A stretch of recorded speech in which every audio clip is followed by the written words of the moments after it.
चाहे वो जूता बनाने का काम हो, चप्पल बनाने का काम हो, कपड़ा बनाने का काम हो, जितने अर्थ के प्रकल्प हैं, अर्थ के संसाधन हैं, ये सारे संसाधन किसको दिए? छोटे भाई साहब।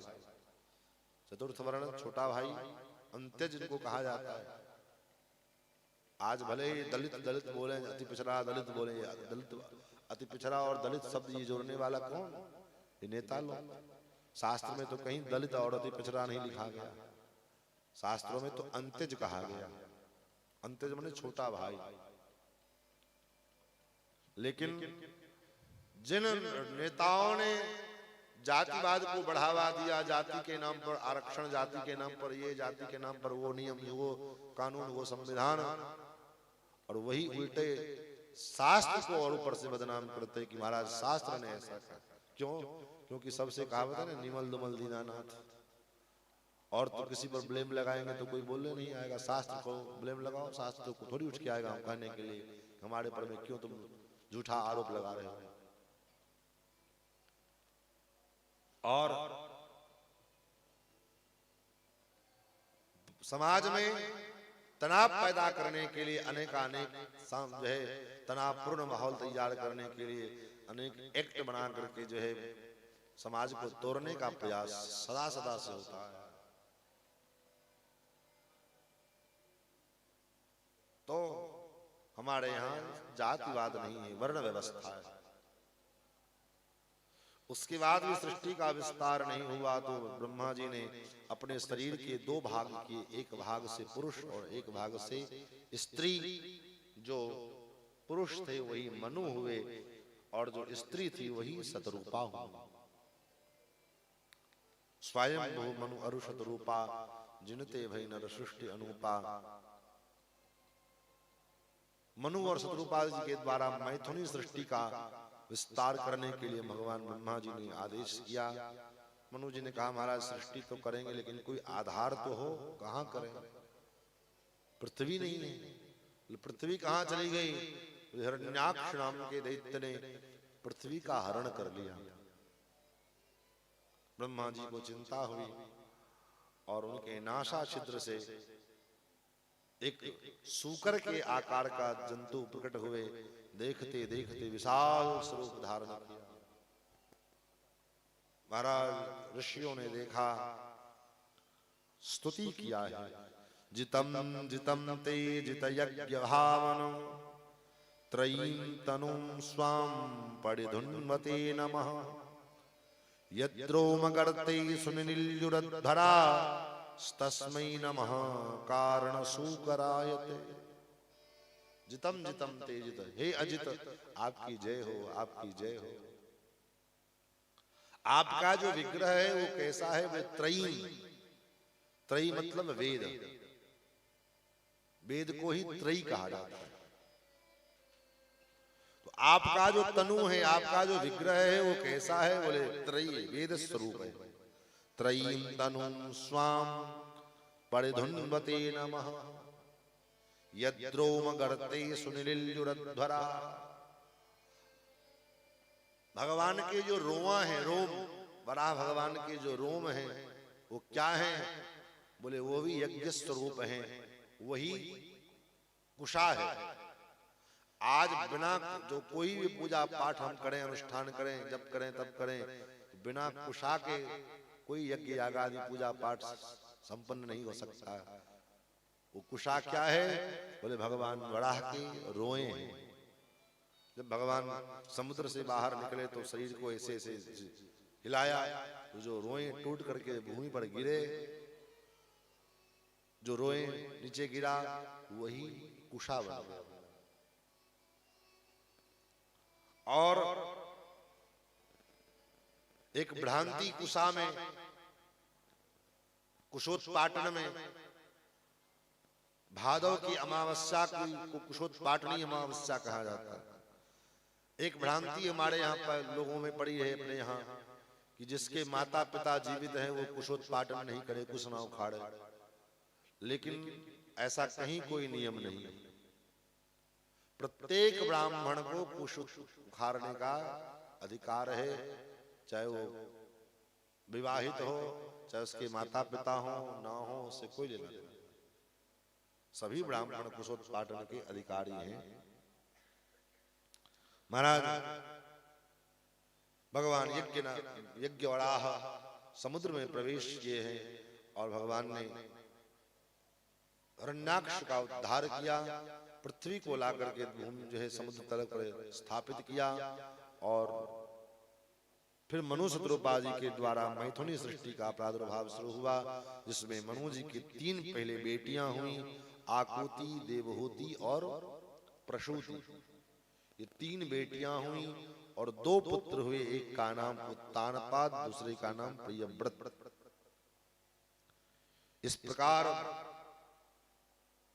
मनु जी की सर्वप्रथम बेटी देवहूति का वंश वर्णन मैत्रेय जी महाराज कर रहे हैं कि देवहूति का विवाह कर्दम नाम के प्रजापति के साथ हुआ, जहां कर्दम जी महाराज विवाह करने के लिए 10,000 वर्ष तक तप किए, भगवान को प्रसन्न किया और प्रसन्न करने के पश्चात भगवान प्रकट हुए तो कहा, मुझे यही वरदान दे दो कि समान शीलाम परिमूढ़ कामा हूं, मेरे समान शील गुण धर्म वाली स्त्री मुझे प्राप्त हो, जो मेरे गृहस्थ जीवन के लिए कामधेनु के समान हो।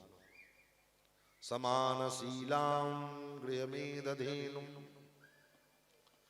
तथा सचाहम परिमूढ़ कामा। मैं विवाह करना चाहता हूं, लेकिन कैसी दुल्हन मिले, कैसी कन्या मिले, कैसी पत्नी हो, वे समान शीलाम। विवाह में चाहे बेटे का विवाह करने जाइए, चाहे बेटी का विवाह करने के लिए जाइए, तो विवाह में आप संपत्ति मत देखो कि उसको संपत्ति कितना है।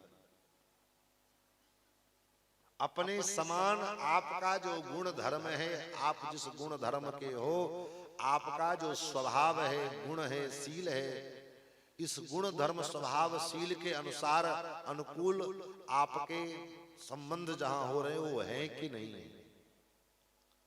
माना कि हम भगवत भजन करने वाले हैं, हम वैष्णव हैं, हमारा जो है संबंध भगवत भक्ति से है, कथा कीर्तन से है, और जिसके साथ हम संबंध करने के लिए जा रहे हैं वो 1 नंबर का पियक्कर है, शराबी है, उसके परिवार में सब शराब पीने वाले हैं, भले वो करोड़पति क्यों ना हो, उसके घर में संबंध मत करिए।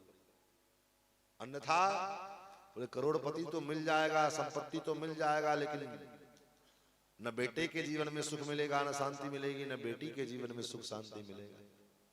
तो ऐसी संपत्ति किस काम की जो न सुख प्रदान करे न शांति प्रदान करे। उस संपत्ति से क्या मतलब? संबंध वहां करना चाहिए। संबंध का मतलब ये संबंध, सम्मने बराबर, सम्मने बराबर, और बराबर का जहां जो है व्यवस्था हो वही बंधन होना चाहिए, वही जो है बंधना चाहिए। अन्यथा थोड़ा भी ऊंचा नीचा होगा तो बंधन में गड़ गिरे, तो बंधन में गिरने के बाद फिर पछताने के सिवाय दूसरा कोई विकल्प नहीं बचेगा। इसलिए क्या कहते हैं, लड़की के पिता को, चाहे लड़की के पिता को क्या कहा जाता है? हा? समधी कहा जाता है ना, समधी। ये हमारे समधी हैं। समधी का मतलब क्या हुआ, कभी सोचा है? अर्थ से, कोई शब्द के अर्थ से क्या लेना देना है? वहां तो अर्थ से लेना देना है, अर्थ कितना मिल रहा है इस पे ध्यान जाता है। और समधी बनाने जा रहे हैं, समधी का अर्थ क्या है उससे कोई लेना देना नहीं। समधी का अर्थ ही मतलब होता है धी माने बुद्धि, धी माने बुद्धि और सम माने बराबर। इसलिए तो राम जी के विवाह में कहा गोस्वामी जी ने, सम समधी देखे हम आजो। जितने विवाह हुए समधी आज देखने को मिला, क्योंकि जैसी बुद्धि जनक जी की है वैसी बुद्धि दशरथ जी की है। दशरथ जी भी ज्ञानी है, धर्म धुरंधर गुण निधि ज्ञानी, और जनक जी। और दशरथ जी कैसे हैं? बोले हृदय भगत मति सारंग पानी, हृदय में भक्ति है, भगवान सारंग पानी, धनुष पाणी भगवान के चरणों की भक्ति है, और बुद्धिमान है, ज्ञानी है। तो ऐसे संबंध वहां होना चाहिए जहां जो है बुद्धि जिसकी बराबर हमारा उनका विचार सोच एक हो। ऐसे जगह संबंध करना चाहिए। भले वो गरीब है उससे कोई बात नहीं, गरीब है चलेगा, 2 रुपया कम कमाएगा, लेकिन जो है सुख पूर्वक रहेगा। चाहे बेटे का विवाह करो चाहे बेटी का विवाह करो। लेकिन अगर बहुत बड़े पैसे वाले बाप के घर की बेटी है, चाहे पैसे वाले बाप के घर का बेटा है, उससे संबंध कर लिए तो ना वो सुखी रह पाएगा ना आप सुखी रह पाओगे। इसलिए यहाँ पर में श्री करदम जी महाराज कहते हैं, तथा सचाहम परिवोढ़ काम समान शीलाम गृह में दधेनु। भगवान ने कहा आज से ठीक 3 दिन बाद मनोज जी महाराज अपनी बेटी के विवाह का प्रस्ताव लेकर आपके पास आएंगे, आप उस विवाह को स्वीकार कर लेना। 3 दिन बाद मनोज जी आए, विवाह का प्रस्ताव किया, विवाह स्वीकार किया, विवाह हुआ। विवाह कहाँ हुआ, किसका हुआ? बोले राजकुमारी का विवाह हुआ। ध्यान देने वाली बात, ये बात अपनी बेटियों को समझाइए, अपने घर के बेटियों को, जिसका विवाह नहीं भी हुआ है उसको भी, और जिसका विवाह हो गया उसको भी उपदेश कीजिए। विवाह कौन है देवहूति? बोले राजा की बेटी है। विवाह किसके साथ हुआ? बोले एक महात्मा के साथ। रहती कहाँ थी पहले? बोले महल में रहती थी, और जब विवाह हुआ तो जो पतिदेव है वो एक पेड़ के नीचे रहते हैं। विचार करो, कुटिया भी नहीं रहने के लिए। और विवाह हुआ तो विवाह के बाद जो है पतिदेव के घर में रहने लगी। पतिदेव ने कुटिया बनाया और पिताजी चले गए। पिताजी चले गए, लेकिन देवहूति कैसे रहती हैं? मैत्रेय जी कहते, पितृभ्याम प्रस्थिते साध्वी पतिमिंगित कोविदा नित्यं पर्यचरत प्रीत्या भवानी वभवं प्रभु। कैसे रहती हैं? बोले जैसे भगवान शंकर के साथ भगवानी पार्वती माता रहती है। कैसी सेवा करती हैं? बोले पति मिंगित को विदा, पति को इशारे से समझ जाती है। सेवा तो वो है ना जो अपने स्वामी के संकेत को हम समझ लेंगे, तब आप सच्चे सेवक हो। और स्वामी को कहना पड़े ये करो तो 2 बार जब कहे तब 1 बार सुने। गुरु जी की सेवा में है और गुरु जी कहें बेटा ये काम कर दो, 1 बार कहा, 2 बार कहा, तब तीसरे बार जब जोर से डांट के गुरु जी ने कहा तब जो है ठीक है गुरु जी कर देते। अब लगता करना ही पड़ेगा। ऐसी सेवा नहीं। गुरु जी को क्या चाहिए, क्या सोचते हैं, इस बात की चिंता चेला जी को होए। अब गुरु जी उठे 5 बजे, चेला जी उठे 7 बजे, तो क्या खाक सेवा करेंगे? हा? अब चेला कह रहे गुरु जी तो सवेरे सो गए थे, इसलिए हमको तो गुरु जी को खिलाने पिलाने के बाद, सारा काम धाम करने के बाद तब हम सोने जाते हैं, तो स्वाभाविक है हम गुरु जी के बाद ही उठेंगे। बोले नहीं, सेवा का मतलब है जैसे विश्वामित्र जी के संग राम लक्ष्मण जी जब जाते हैं तो वहां क्या लिखा है? पहले गुरु जी जब सोने के लिए गए विश्वामित्र जी, तो दोनों भैया चरण दबाते। बार बार गुरु जी की आज्ञा होती है जी, लेकिन हाँ गुरु जी को भी विचार करना चाहिए। एक बार एक परिहारा में थे, तो स्वामी जी गुरु जी और चेले की किस्सा सुनाते थे। एक बार एक गुरु जी के पास चेला गया, सेवा में लगा।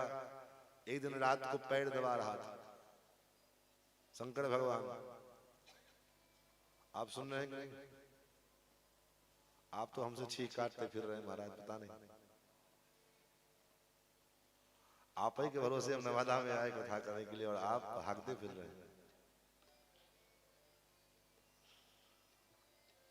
महाराज गुरुजी का पांव दबा रहे थे, दबाते दबाते 10 बज गए रात के। गुरुजी के खर्राटे शुरू हो गए। चेला जी को लगा अब कहेंगे गुरुजी जाओ, अब कहेंगे जाओ। गुरुजी तो खर्राटे लेने लगे, और जैसे पैर छोड़े दबाना को लगता गुरुजी सो गए। अब चले हम भी सोने, तो गुरुजी फिर जग जाए। हाँ तुम्हारा बेटा नाम क्या है? फला। पिताजी का नाम क्या है? तो ये। क्या भाई हो? तो 4 भाई। बातचीत तो लग चेला सोच के गुरुजी जगह दबा रहे हैं। फिर कुछ देर दबाए गुरुजी, फिर थोड़ी देर के बाद खर्राटे लेने लगे। रात के 12 बज गए, चेला फिर चले सोने के लिए। फिर गुरुजी उठे, बेटा क्या नाम था, क्या बताया नाम तुमने? ये पिताजी का क्या नाम, क्या भाई हो? 4 भाई। फिर पूछ लिया, फिर चेला सोच रहा दबा रहे हैं। दबाते दबाते गुरुजी फिर खर्राटे लेने लगे। धीरे धीरे समय बज गए 3। जैसे हाथ छोड़ करके चलने लगे, पैर छोड़ करके गुरुजी का, फिर गुरुजी जगे, बेटा क्या बताया था नाम? फलाना। पूछ लिया, फिर गुरुजी खर्राटे लेने लगे। चेला दबा रहा है। 4 बज गए सुबह के। जैसे छोड़ करके चलने लगे, फिर गुरुजी बेटा क्या नाम बताया था? फलाना। क्या भाई हो? बोले 3 भाई। बोले पहले तो 4 बता रहे थे। बोले हाँ 4 बता रहे थे ना, अब थोड़ी। क्यों, अब क्या हुआ? बोले अगर यही दशा रहेगी तो हमको तो मरे ही समझो। अब हम जिंदा कहाँ रहे? अगर यही दशा 2-4 दिन हमारी रह गई तो हम तो मरे ही हैं। तो 3 ही बचे ना, इसलिए 3 बता रहे। तो ऐसे गुरु जी को भी विचार करना चाहिए। एक बात। दूसरी बात, चेला भी ऐसा होए। अब गुरु जी एक बार चेला ऐसा चेला महाराज मिला गुरु जी को, चेला बने। चेला बनने के बाद गुरु जी के पास बैठा था। बाहर बारिश हो रही थी, तो गुरु जी ने चेले से पूछा, बेटा देखो बाहर बारिश बंद हो गई कि चल हो रही है? चेला बड़ा आलसी था। चेले ने सोचा कहाँ उठ के बाहर जाए, ठंडी का समय, बारिश का महीना, बारिश हुई थी और ठंडा लग गया था, तो कंबल के नीचे से निकलने का मन नहीं कर रहा था। उसी समय एक बिल्ली बाहर से अंदर आई थी। तो चेले ने कहा, गुरुजी बाहर जाने की क्या आवश्यकता है? बिल्ली अभी बाहर से निकल के बाहर से यहीं आई है, इसके पीठ के ऊपर हाथ रखो, पता चल जाएगा। इसका पीठ गीला होगा तो बारिश हो रही है, सूखा होगा तो बारिश बंद है। गुरुजी ने सोचा है चेला नहीं तो चेला है, कोई बात नहीं। शाम हुआ, सोने के लिए चले, तो घर में दीपक जल रहा था। तो गुरुजी ने कहा, बेटा ये दीपक बुझा देते, बंद कर देते तो सोने में सुविधा होती। आंख पर लाइट ज्योति पड़ रही है। चेला ने सोचा उठ के दीपक बुझाना पड़ेगा। सो कहा, गुरुजी उठने की, दीपक बुझाने की क्या जरूरत है? आप तो आंख बंद करो, मुंदे वहां कतो को नहीं, अंधेरा ही अंधेरा है। चेला गुरुजी ने सोचा कोई बात नहीं, क्या करें, उठ के दीपक बुझाया। सवेरा हुआ, किसी के घर से महाराज बढ़िया लड्डू, मालपुआ, कचौड़ी जो है गुरुजी के पास, महात्मा के पास आया। चलो कोई दे गया, महात्मा जी भोग लगाए, भगवान को पाएंगे। सो गुरुजी ने कहा, बेटा ये मालपुरी, कचौड़ी, मालपुआ, लड्डू सब आया है, भगवान को भोग लगाओ, चलो भोजन करा जाए। चेले ने कहा, हाँ गुरुजी, कल से तो आपने जब से दीक्षा दिया तब से आपकी एक भी बात हमने नहीं सुनी। 2 बात तो फिर हो गए। अब अगर तीसरी आज्ञा भी अगर हम नहीं माने तो फिर हमको तो नरक में भी जगह नहीं मिलेगी। आपका ये तीसरा आज्ञा तो मानना ही पड़ेगा। और गुरुजी बैठे भोजन करने के लिए, उससे पहले महाराज लड्डू कचौड़ी में मालपुआ लेकर के बैठ गए। तो ऐसे सेवक से महाराज दुश्मन अच्छा है। कहावत है, बेदिल चाकर दुश्मन बराबर। ऐसी सेवा नहीं, पति मिंगित को विदा। पतिदेव स्नान करने के लिए गए तो स्नान करके लौट आएंगे तो वस्त्र चाहिए, कपड़ा चाहिए। अब बेचारे ठंड के मारे ठिठुर रहे हैं, कपड़ा दो, आ रही हूँ, रोटी तवे पे चढ़ा हुआ है, रुके रहो। अब बेचारा ठंड के मारे ठिठुर रहा है, अब रोटी जब उतरे तब तो महाराज कपड़ा मिले। ऐसी सेवा नहीं। पतिदेव स्नान करने के लिए गए हैं तो आते ही कपड़ा मांगेंगे तो उससे मांगने से अच्छा पहले दे दो। स्नान करने के बाद पूजा करेंगे तो पात्र, पारखत, बर्तन धुल करके पहले भगवान के पास रख दे। अब वो पूजा करके के लिए बैठे हैं और पात्र मांग रहे हैं, पात्र, अब तुम पात्र करने चलो, ये नहीं। पूजा हो गया तो भोजन करने के लिए चाहिए, भोजन करेंगे तब कहीं जाना होगा उनको, तो भोजन मांगेंगे। बेचारे भूख से मारे तड़प रहे हैं, भोजन नहीं। ऐसी सेवा नहीं। पतिमिंगित को विदा, नित्यम पर्यचरत प्रीत्या भवानी भवम प्रभुम। और कैसी सेवा करते हैं? मैत्री जी कहते हैं, हे विदुर जी महाराज, पवित्रता पूर्वक पवित्रता पूर्वक सेवा करते हैं। विस्त्रम्भेणात्म शौचेन गौरवेण दमेन च। आत्म शुचिता पूर्वक। बहुत से लोगों का अभ्यास होता है सेवा तो खूब करेंगे लेकिन पवित्रता नहीं होती। वही हाथ से खाए उसी को कपड़ा में पोंछ लिया, वैसे ऐसे चल दिए, फिर सेवा में लगे नहीं। और जहां पवित्रता की जरूरत नहीं वहां बार बार पवित्रता दिखाएंगे। बहुत से लोगों का अभ्यास होता है चरणामृत पिए उसके बाद पानी खोजेंगे। बोले काहे के लिए? बोले हाथ जूठा हो गया, हाथ धुलना। चरणामृत पीने पान के बाद कहीं हाथ जूठा होता है? चरणामृत से अगर हाथ पवित्र हुआ तो फिर सामान्य जल से हाथ पवित्र होगा? तो जूठा होगा, जूठा हुआ ही क्यों? चरणामृत ऐसे पिए क्योंकि हाथ जूठा हो गया। चरणामृत तो हाथ में लिया हो, ऐसे पिए हाथ को मुख से स्पर्श की जरूरत ही नहीं। भगवान का बाल हो, गोष्ठी प्रसाद लिया तो गोष्ठी इतना लो, इतना कि मतलब हाथ में लेकर कैसे खा लो, हाथ पोंछ लो, साफ शुद्ध। हाँ, फिर जब भगवान के कैंकर्य में जाना हो, भगवत सेवा में जाना हो, तब जाकर के हाथ धुल करके ही जाना चाहिए, अन्यथा हाथ पवित्र है आपका। तो महाराज जहां पवित्रता की आवश्यकता है वहां तो पवित्रता है नहीं। और आज हमारे पूजा पाठ कर्मानुष्ठान सफल नहीं होते हैं, इसके पीछे ये कारण ये भी है कि हमारे अंदर पवित्रता की कमी हो गई, शुचिता समाप्त हो गई है। न वस्त्र हमारा पवित्र है।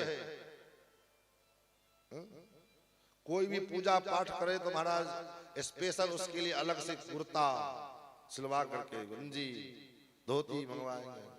और क्यों? बोले अखड़ा कुर्ता पहन रहे हैं।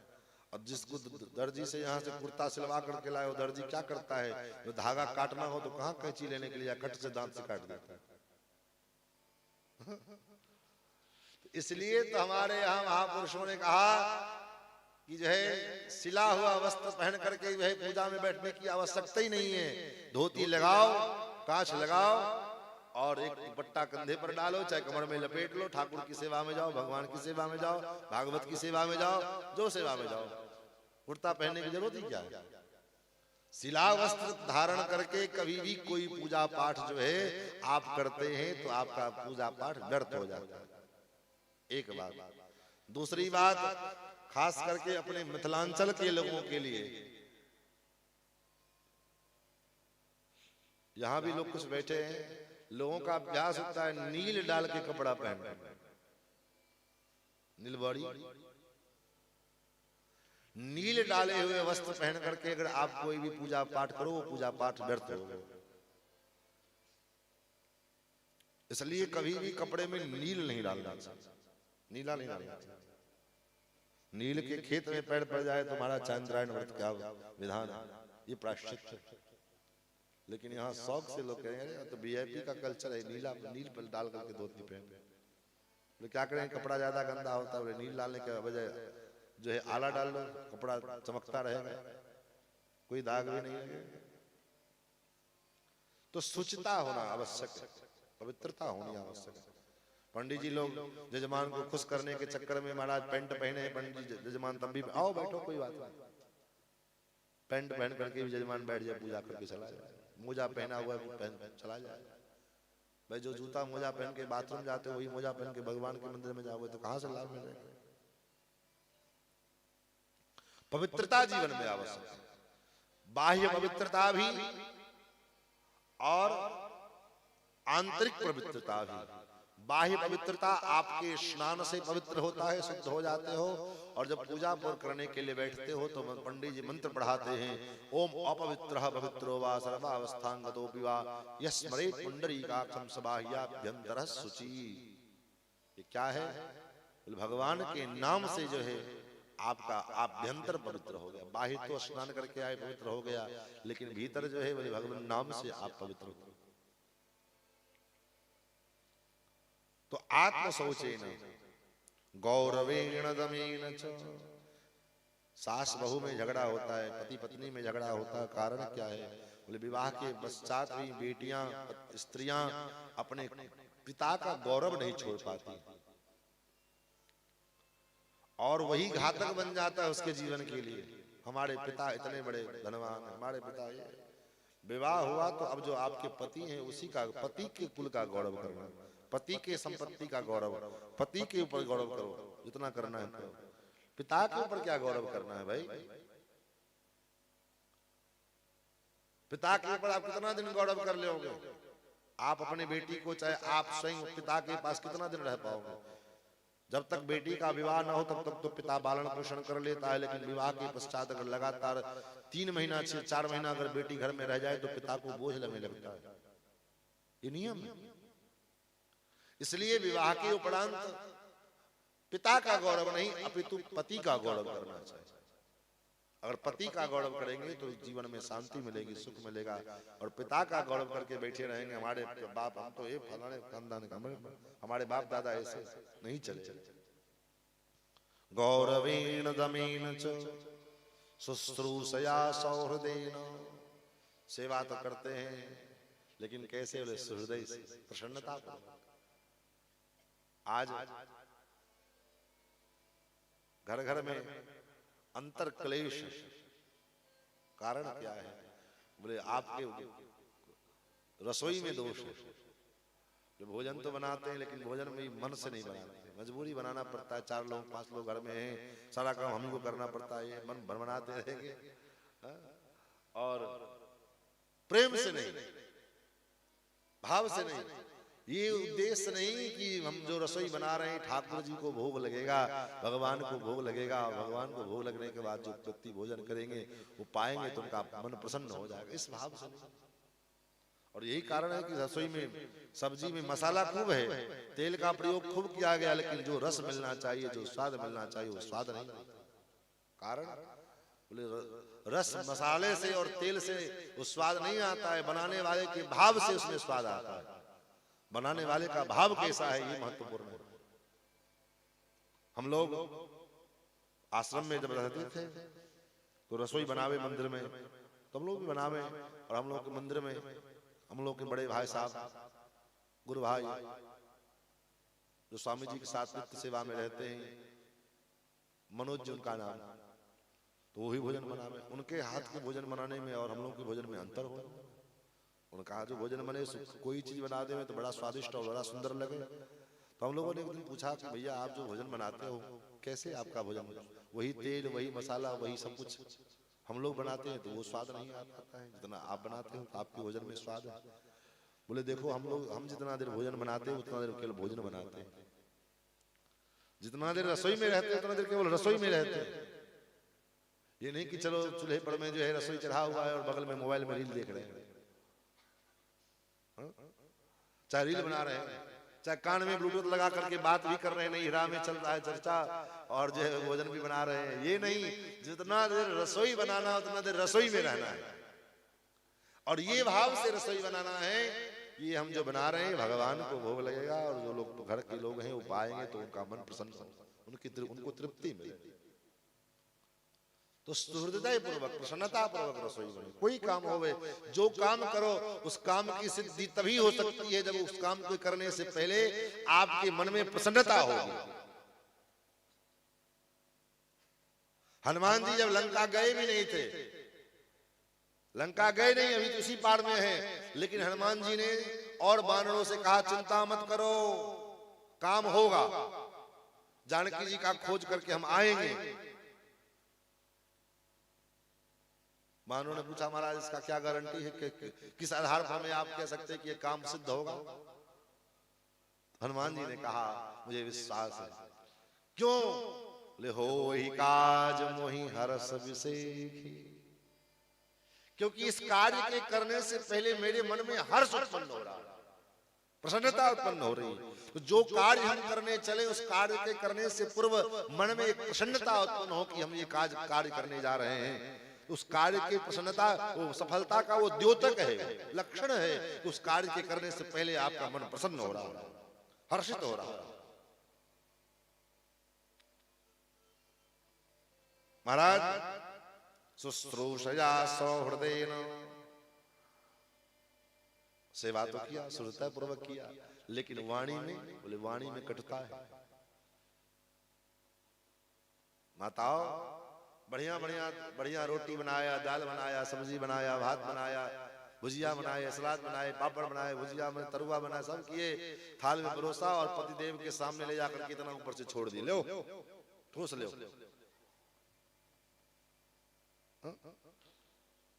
इतना सुंदर बनाया भोजन, ऊपर से रखा, लो ठूस लो, खाना हो तो खाए लो, ठूसना हो तो ठूस लो।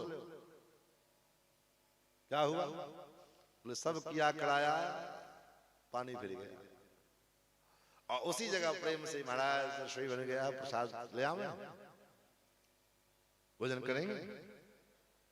अगर नहीं भी भूख लगी है, अगर प्रेम से अगर आप पूछोगे तो नहीं ज्यादा तो कम से कम 2 ही रोटी खाने को तैयार हो ही जाएगा।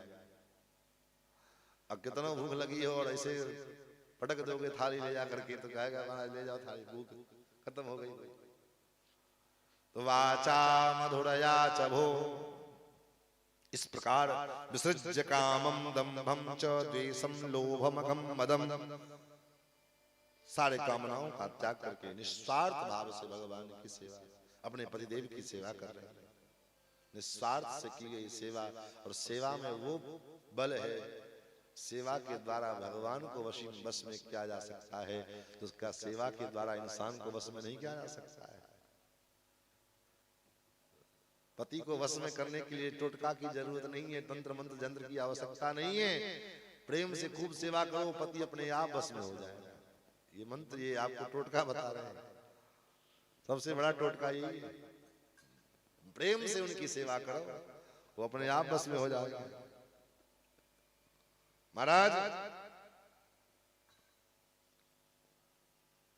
ऐसी जब देवहूति ने सेवा की, इनकी सेवा से कर्दम जी प्रसन्न हो गए।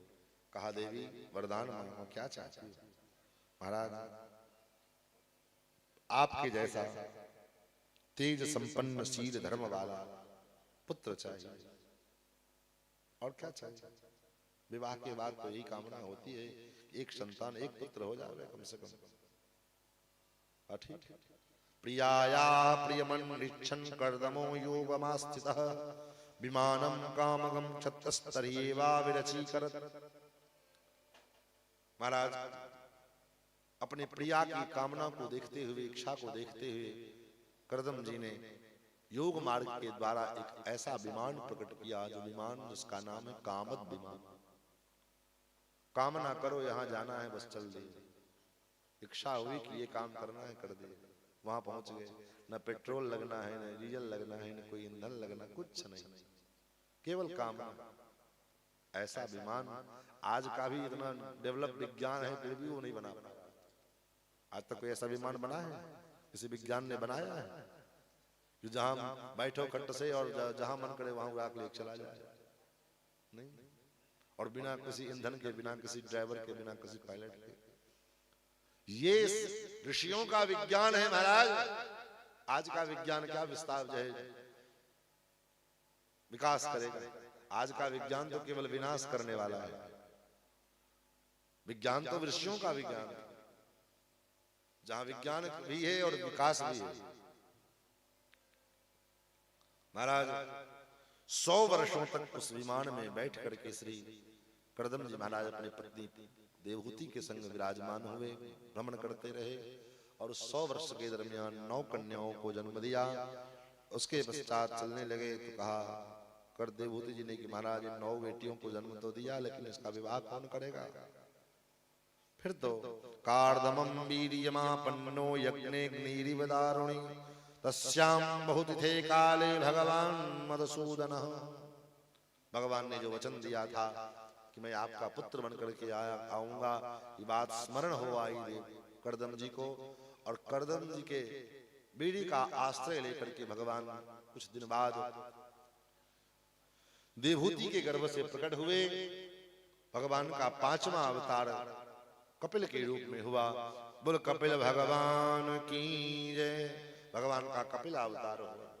देवता लोग स्तुति करने के लिए आए, ब्रह्मा जी आए, ब्रह्मा जी के संग ये 9 जो उनके 10 जो पुत्र थे, मरीचि, अत्रि आदि, वो भी साथ में आए। अच्छा, 9 बेटियों के जन्म के बाद ही भगवान का प्रादुर्भाव हुआ। क्यों? 8वें में भी हो सकता था, 7वें में भी हो सकता था, 3रे में भी हो सकता था। 9 के बाद ही क्यों भगवान आए? तो महापुरुष लोग कहते हैं कि 9 बेटियां ही क्या है? बोले ये 9 बेटियां ही नवधा भक्ति है। श्रवणम कीर्तनम विष्णु स्मरणम पाद सेवनम अर्चनम वंदनम दास्यम सख्यमात्म निवेदनम। ये 9 प्रकार की जो नवधा भक्ति है यही 9 बेटियां हैं। मानो तात्पर्य क्या है? बोले जब तक ये 9 प्रकार की भक्ति हमारे हृदय में नहीं आएगी, 9 में से कोई एक भक्ति नहीं आ जाएगा। 9वां जेको एको जिनके हुई नारी पुरुष सचराचर कोई। भगवान मानस में कहते हैं 9 में से कोई एक भक्ति तो हमारे जीवन में हो। एक भक्ति भी अगर दृढ़ता पूर्वक हमने कर लिया, 9 नहीं हो तो कोई बात नहीं, कम से कम एक तो हम करें। और एक भी हो गया तो भगवान की प्राप्ति निश्चित कन्फर्म हो जाएगा। ब्रह्मा जी ने आए, ब्रह्मा जी ने कहा हे वत्स, तुम्हारे घर में 9 बेटियां हैं, मेरे साथ 9 पुत्र हैं, इन दोनों का विवाह। तो 9 बेटियों का विवाह ब्रह्मा जी के उन 9 पुत्रों के साथ किया। मरीचये कलाम प्रादात अनुसूयाम अधात्रय। कला नाम की कन्या मरीच ऋषि को प्रदान किया। अनुसूया नाम की बेटी अत्रि नाम के महापुरुष महात्मा को दिया। श्रद्धा अंगिरसे, श्रद्धा नाम की कन्या का विवाह अंगिरा महर्षि के साथ किया। श्रद्धा अंगिरसे यच्छ पुलस्त्याय हविर्भुवम्। और पुलस्त नाम के ऋषि को महाराज हविर नाम की कन्या प्रदान की। पुलहाय गतिम, पुलह नाम के ऋषि को गति नाम की कन्या को प्रदान किया। युक्ताम कृतवे, क्रतु नाम की के ऋषि को युक्ति नाम की कन्या प्रदान की। ख्यातिम च भृगवे, ख्याति नाम की जो कन्या थी भृगु महर्षि को दिया। ख्यातिम च भृगवे यच्छत वसिष्ठायाप्यरुन्धतिम, अरुन्धति नाम की जो कन्या थी वशिष्ठ ऋषि को दिया। ऐसे 9 कन्याओं का विवाह ब्रह्मा जी के 9 पुत्रों से किया। उसके बाद करदम जी चले गए तपस्या करने के लिए, साधना करने के लिए। एक दिन माता देवहूति भगवान कपिल विराज आसन लगा करके विराजमान थे, तो माता देवहूति कपिल भगवान के पास गई और कहा प्रभु मैं आपके शरण में आई हूं। तम त्वागताहं शरणं शरण्यं स्वभृत संसार तरो कुठारम। हे प्रभु, आपके जो भक्त हैं, आपके जो सेवक हैं, दास हैं, उनके जीवन में जो संसार रूपी वृक्ष है, उस वृक्ष को काटने का क्या कोई कुल्हाड़ी है, कुठार है? स्वभृत संसार तरोह कुठारम। उनके लिए कुठार क्या है जिससे वो संसार रूपी इस वृक्ष को काट करके आपकी शरणागति कर सके, आपके शरण में आ सके। क्या कौन सा उपाय किया जाए? किस उपाय से ये संसार का बंधन, भव बंधन से मुक्त हो जाए, जीव भव बंधन से छूट करके आपके शरण में आवे? वो कौन सा उपाय है? भगवान कपिल ने कहा मां, सर्वप्रथम मन को जो है बंधन से मुक्त करे, क्योंकि मन ही जो है मनुष्य के बंधन और मुक्ति का कारण है। मन अगर बंधन से मुक्त हो जाए तो अपने आप सारा बंधन छूट जाता है। और इस मन को बंधन से मुक्त कैसे किया जाए? बोले मन को बंधन से मुक्त करने के लिए मन को बार बार समझाना पड़ेगा, और इस मन को सत्संग से जोड़ना पड़ेगा, क्योंकि सत्संग ही एकमात्र ऐसा उपाय है जिसके द्वारा मन द्रवीभूत होता है, मन पिघलता है। और जब सत्संग में जाकर के मन कथा सुन करके मन पिघले, तब मन को समझाओ, अरे मन भगवान का तो चिंतन करो।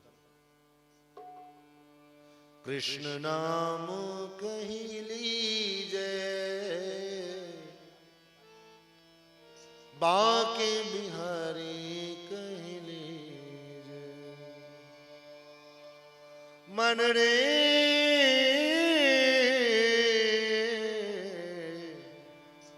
कृष्ण नाम कही लीजे बाके बिहारी कही लीजे मन रे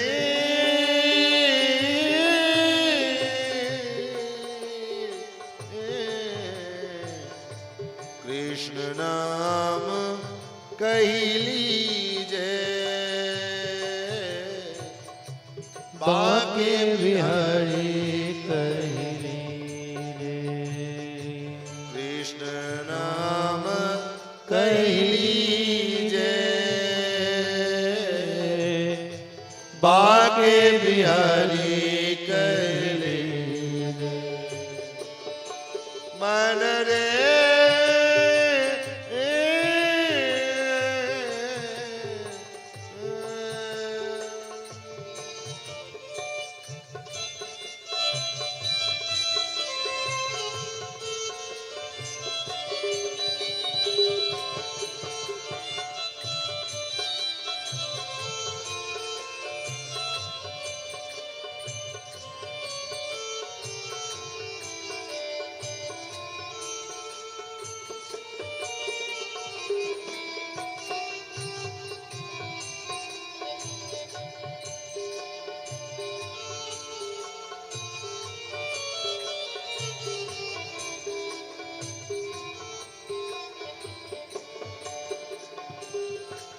गुरु के वचन अटल करि मानहि गुरु के वचन अटल करि मान गुरु के वचन अटल करि मानहि गुरु के वचन अटल कर मानहि साधु समागम कीजे साधु समागम कीजे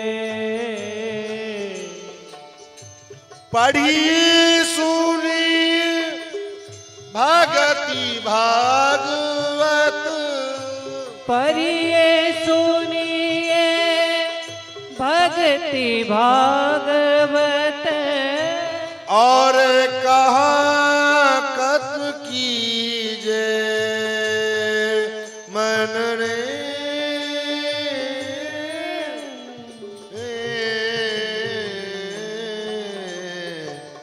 कृष्ण नाम कहने गे बाके बिहारी कहले गे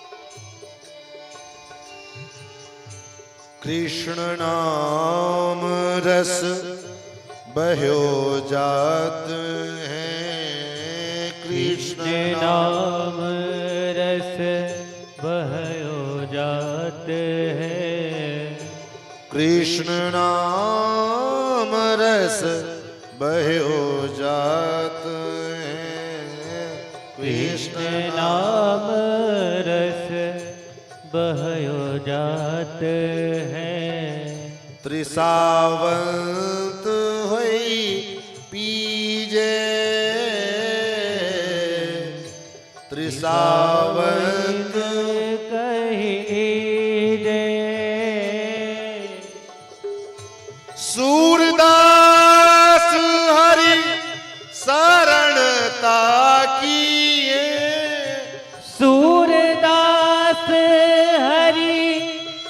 शरण ताकिए। सूरदास हरि शरण ताकिए। सूरदास हरि शरण ताकिए। बिरथा काहे जीजे, बिरथा काहे जीजे, मन रे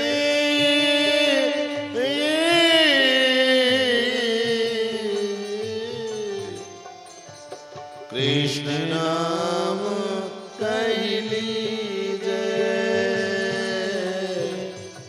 बाके बिहारी कहली मन रे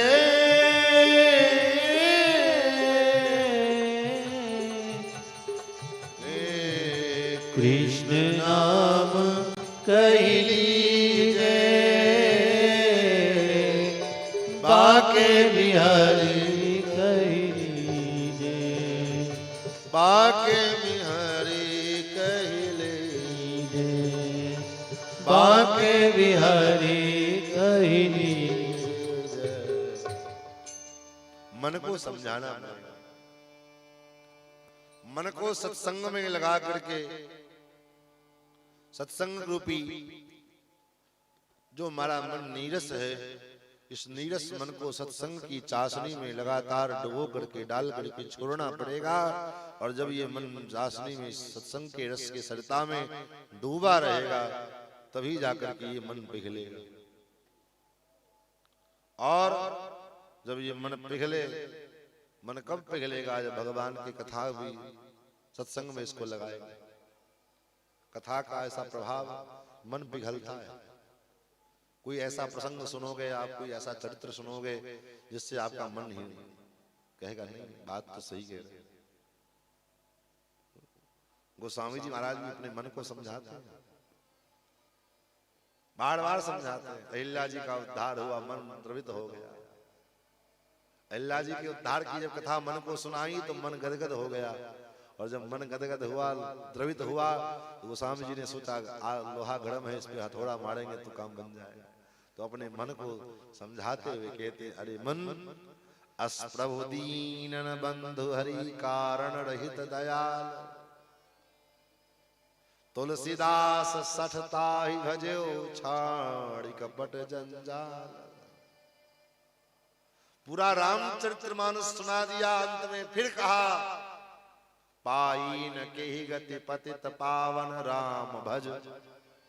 और किसको कह रहे हैं, किसको सुना रहे हैं? पाई न के ही गति पतित पावन राम भज, सुनु सठ मन। अरे सठ मन, भगवान को प्राप्त भजन करके कौन सा ऐसा पापी था जो उद्धार नहीं हो गया जिसका? इसलिए तुम्हारा भी उद्धार होगा। इसलिए क्या करो? बोले राम भज सुनु सठ मना। अरे सठ मन, भगवान का भजन कर, भजन कर। तो ये कहाँ होगा? बोले सत्संग में आकर के मिलेगा। माता देवहूति ने पूछा सत्संग कैसे किसको कहते? बोले संतों के संग को सत्संग कहते हैं। बोले वो संत किसको कहते हैं? संत का क्या परिभाषा है? जो बढ़िया जटा रखा है वो संत है, जो लाल पीला कपड़ा पहने वो संत है, जो बढ़िया मोटा तिलक लगाए वो संत है, कि जो पतला तिलक लगाए वो संत है। संत कौन है? किसको संत माने? भगवान कहते मैया संत किसी वेश का नाम नहीं है, संत एक स्वभाव का नाम है। और वो स्वभाव क्या है? तितिक्षवः कारुणिकाः सुहृदः सर्वदेहिनां अजात शत्रवः शान्ता साधवः साधुभूषणः। जो तितिक्षु हो गए, जिसके अंदर सहनशीलता हो, सील गहन सबकी सहन। कोई आवे, एक बार अयोध्या में बाजार गए तो कुछ सामान खरीदने के लिए गए तो सामान में ठगा गए। तो स्वामी जी के पास हम गए तो स्वामी जी से कहा, स्वामी जी देखिए फलाना दुकानदार ने ठग लिया। बोले ठग नहीं लिया, अब तुम साधु हो गए। कहा कैसे? बोले जो ठगा जाए वही साधु है। जिसको अच्छा बुरा इतना नहीं समझ में आए कि क्या अच्छा है क्या बुरा है, कौन हमारा हितैषी कौन हमारा अहित करने वाला, वही तो साधु है। जिसके लिए सब बराबर हो, कोई हित करने वाला हो तब भी, अहित करने वाला हो तब भी, समदर्शी, सबके ऊपर समदृष्टि रखने वाला हो। कोई बड़ा मालदार पार्टी आ गया तब भी कोई आपत्ति नहीं, चलो ठीक है तुम्हारा भी स्वागत, और कोई खाकपति आया तब भी कोई आपत्ति नहीं। जो स्वागत, जो व्यवहार एक मालदार बढ़िया सेठ मारवाड़ी के लिए है, वही व्यवहार एक साधारण सामान्य व्यक्ति भी चला जाए तो भी उसके लिए भी वही व्यवहार है। वही तो साधु है, वही तो महात्मा है। और महात्मा जो है मालदार पार्टी देखा नहीं तो महाराज जी हजूरी में लग गए, और जहां कोई खाक डांट के भगा दिया, चल पीछे। ये व्यवस्था समता, समदर्शी हो। तितिक्षवा कारुणिका, दूसरे की दृष्टि, दूसरे की पीड़ा को देखे तो उसको अपनी पीड़ा लगे, अपना दुख उसको दुख न लगे, दूसरे के दुख करके इतना वो दुखी हो जावे महाराज उसको लगे कि हमारे पर पहाड़ पर टूट पड़ा, और अपना दुख आ जाए तो हंसते हंसते झेल लेंगे उसको। ऐसे जो प्रवृत्ति के लोग हैं, ऐसे स्वभाव जिसका है, अजात शत्रु, कोई उसका शत्रु ना हो, सबके लिए वो मित्र है।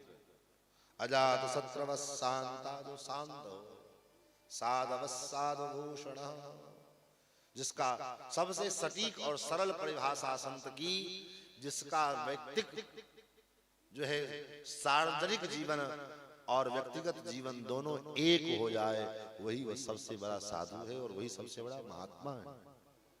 ये नहीं कि भगत जगत के सामने बढ़िया कुछ और दिखावे और अकेले कमरा में रहे तो फिर जैसे तैसे रहे, नहीं। सबके सब परिस्थिति में समान रहने वाला हो। हमारे महाराज जी थे महामंडलेश्वर मिथिलापीठाधीश्वर अवध किशोर दास जी महाराज, आज तक जब से लगभग 15-20 वर्ष हमको हो गए उनसे जुड़े हुए, और कभी भी महाराज जी को आज तक कई कार्यक्रमों में उनके साथ जाना हुआ, बाहर भी, लेकिन कभी भी महाराज जी को किसी रूम में रहते हुए नहीं देखा। कभी ये डिमांड नहीं कि हमको रूम चाहिए रहने के लिए, नहीं, खुले वातावरण में जहाँ जगह मिल जाए, बाहर में बरामदा पर में चौकी लग जाए, वही उनका सारा आसन वासन सारी गृहस्थी उसी चौकी के अंदर दरमियान घूमता था। कई बार उनसे हमने कहा भी महाराज जी कम से कम ठंडी भर तो अंदर में रहा करिए, तो नहीं ठीक, कितना ठंडी पड़े, कोई पत्थर पड़े, बरसात होवे, जहां रहना वही बाहर में रहना, एक चौकी पर में उनका आसन, उनका वासन, सारा तामझाम उसी में उनका पूरा व्यवस्था। ये क्या है? बोले साधु का जीवन आंतरिक जीवन होता ही नहीं, साधु का जीवन तो जो है सार्वजनिक ही होता है। उसका साधु जिस दिन बने उसका पर्सनल लाइफ खत्म हो गया, उसका व्यक्तिगत जीवन समाप्त, अब वो समाज के लिए निकला है तो उसका जीवन सामाजिक हो गया, सार्वजनिक हो गया। ऐसे साधुओं का संग भगवान कहते मैया मई अनन्येन भावेन भक्तिम कुर्वन्ति दृढ़ाम, मुझ में जो अनन्यता पूर्वक मेरी भक्ति करने वाले हैं, जिसके अनन्यता के साथ साथ दृढ़ भक्ति में ये जो है शर्त लगा हुआ है, एक तो अनन्यता होनी चाहिए और दूसरा दृढ़ता होनी चाहिए। ये नहीं कि आज गंगा जी के किनारे गए तो गंगा दास बन गए, जमुना किनारे गए तो जमुना दास बन गए, नहीं। हम भगवान के हैं तो केवल भगवान के ही बन के रहे। जानकी जीवन की बलि जई हो, श्रवणन और कथा नहीं सुनी हो, रसना और न गई हो, जानकी जीवन की बलि जई हो। हम भगवान के हैं तो भगवान के ही रहेंगे, दूसरा कोई हमारे जीवन में कोई कथा ठीक है। इसलिए वैष्णवों को, भक्तों को अपने इष्ट के अलावा और किसी का कथा सुनने का भी आवश्यकता नहीं है। आपके जो इष्ट हैं, आप वैष्णव हैं, आपके जो इष्ट भगवान हैं, तो भगवान के अलावा दूसरे किसी और का चरित्र सुनना भी आपके लिए अपराध है। क्यों? क्योंकि हम भगवान के तो भगवान का ही गुणानुवाद सुनेंगे। कोई स्त्री अपने पति के छोड़ करके दूसरे पुरुष का गुणगान करने लग जाए, उसके दूसरे का गुणगान सुनने लग जाए, तो उसके लिए वो दोष है। उसी प्रकार वैष्णव के लिए, भक्त के लिए भगवान नहीं एकमात्र उसके गुण, ज्ञेय भी भगवान, ध्येय भी भगवान, सब भगवान। ये नहीं कि चलो दुनिया को दिखाने के लिए गणेश पुराण मिल जाए तो गणेशो पुराण सुन ले, शिव पुराण मिल जाए तो शिव पुराण सुन ले। आजकल तो आधे भारतवर्ष के आधे माताओं की बुद्धि को तो पंडित प्रदीप मिश्रा ने बिगाड़ के रखा है। आधे बजे कुछ लोग जो है वो अनिरुद्धाचार्य और बागेश्वर वाले बाबा बिगाड़ के बैठे। नाम नहीं लेना चाहिए, लेकिन बात यथार्थ यही है। जिस मसूरी के दाल को हम लोग भोजन में अशुद्ध मानते हैं, आप मंदिर में चले जाओ शिवालय में, महाराज पड़ा मिलेगा इतना मसूरी दाल, इतना ये दाल, इतना वो दाल। क्या है बोले, प्रदीप मिश्रा ने प्रवचन में कहा था ये मसूर दाल चढ़ाओ। बिना विद्यार्थी के पढ़े जो है बिलपत्र पे हम मधुर शहद लगा करके महादेव को चढ़ा दो, महामूर्ख भी पास हो जाएगा। ऐसे कैसे पास हो जाएगा? वो सालों भर पढ़ा नहीं और पास हो जाएगा केवल बिलपत्र चढ़ा देने से। और जो पढ़ा लिखा वो बेवकूफ आदमी था, जिसने इतनी मेहनत की, पागल है वो। तब तो सब कोई पढ़ाई लिखाई ट्यूशन कोचिंग बंद कर दे महाराज, स्कूल की क्या हो सकता है? तो कारण क्या है ना, गीता में जो भगवान ने कहा है क्या, कामस्तस्ते हतज्ञाना प्रपद्यन्ते नराधमाः। कामना के कारण हम इतने अंधे हो जाते हैं कि हमारी श्रद्धा को कोई आकर के उसका दोहन करके चला जाता है, और जब चला जाता है तब हम हाथ पछताते फिरते, अरे तो ठग रहा था हमको। नहीं, कामना के कारण हम इतने अंधे न हो जाएं कि महाराज कोई हमारी श्रद्धा का दोहन कर ले। और यही होता है भारतवर्ष में। अगर ऐसा नहीं होता तो 1 लाख रुपए में स्वर्ग का टिकट बेचने वाले का दुकान कभी चलता क्या भाई? ऐसे ऐसे महात्मा भी देश में आए जिन्होंने 1 लाख रुपए का टिकट बेचना शुरू किया, वो भी स्वर्ग का, और ग्राहक उसके भी खूब थे, उसके भी टिकट बुकिंग खूब हो रही थी। क्यों?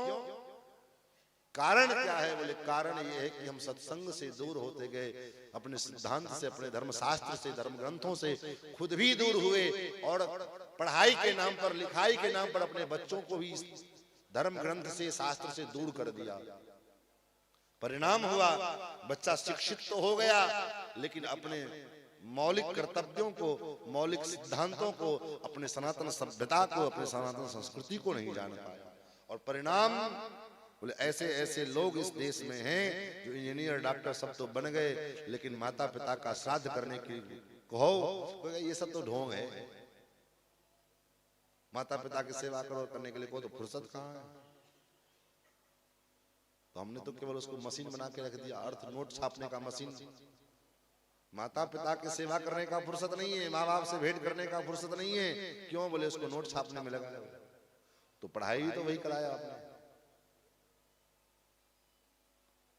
भगवान में दृढ़ता होनी चाहिए, भक्ति दृढ़ता की अपेक्षित है।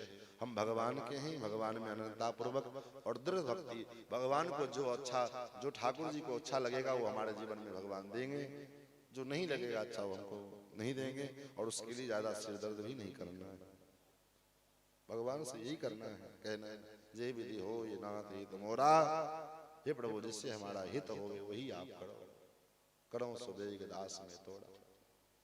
महाराज भगवान कपिल ने माता देवहूति को सांख्य शास्त्र का बड़ा सुंदर वर्णन करके सुनाया। आगे माता देवहूति ने सारांश है आपके पूरे प्रवचन का। अहो बतो स्वपचोतो गरीयान यज्जिह्वाग्रे वर्तते नाम तुभ्यम। उस ब्राह्मण से श्रेष्ठ वो चांडाल है जिसके जीवा पर में आपकी भक्ति, आपका नाम कीर्तन उच्चारित होता रहता है। उच्च कुल में उत्पन्न होने के बाद भी अगर वो धर्म कर्म से विहीन है, धर्म कार्यों से, कृत्यों से वो दूर है, परे है, तो ऐसे उस उच्च कुल में पैदा होने वाले से श्रेष्ठ तो वो चांडाल है जो कम से कम आपका भजन करता है, आपकी भक्ति करता है। और माता देवहूति ने अपना शरीर को पूर्ण किया। उसके बाद सुदेव जी महाराज मनु जी की दूसरी बेटी आकृति के वंश का वर्णन करते हैं। आकृति का विवाह रुचि नाम के प्रजापति के साथ हुआ, जहां भगवान स्वयं यज्ञ नारायण दक्षिणा देवी के साथ प्रकट हुई। और उनका विवाह पुत्र का धर्म के द्वारा उनका विवाह हुआ। पुत्र का धर्म का मतलब है कि जिसको पुत्र ना हो, केवल पुत्री हो, बेटी हो, तो बेटी के विवाह में ये संकल्प लिया जाता है कन्यादान के समय कि अगर इस कन्या का, हमारी इस बेटी का जो संतान होगा, वो पुत्र जो होगा वो मेरा उत्तराधिकारी होगा। ये संकल्प लिया जाता है, इसको कहते हैं पुत्र का धर्म। तो पुत्र का धर्म के माध्यम से विवाह हुआ, यज्ञ नारायण भगवान प्रकट हुए और साथ में भगवती महालक्ष्मी की स्वरूपा दक्षिणा देवी प्रकट हुई और दोनों का विवाह हुआ। उसके बाद प्रसूति का वंश वर्णन किया। ये प्रसूति का विवाह दक्ष प्रजापति के संग हुआ। दक्ष प्रजापति के प्रसूति के द्वारा 16 कन्याएं उत्पन्न हुई और महाराज उन 16 कन्याओं में 10 कन्या जो है धर्म को ब्याही गई और